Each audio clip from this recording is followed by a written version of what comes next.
اور تمہارے پروردگار نے ارشاد فرمایا ہے کہ اس کے سوا کسی کی عبادت نہ کرو اور ماں باپ کے ساتھ بھلائی کرتے رہو، اگر ان میں سے ایک یا دونوں تمہارے سامنے بڑھاپے کو پہنچ جائیں تو ان کو اف تک نہ کہنا اور نہ انہیں جھڑکنا،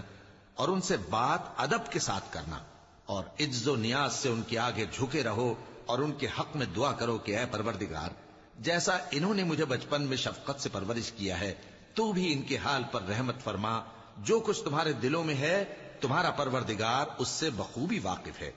اگر تم نیک ہوگے تو وہ رجوع لانے والوں کو بخش دینے والا ہے، اور رشتہ داروں اور محتاجوں اور مسافروں کو ان کا حق ادا کرو،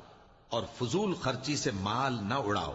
کہ فضول خرچی کرنے والے تو شیطان کے بھائی ہیں، اور شیطان اپنے پروردگار کی نعمتوں کا کفران کرنے والا یعنی ناشکرا ہے۔ اور اگر تم اپنے پروردگار کی رحمت یعنی فراخ دستی کے انتظار میں، جس کی تمہیں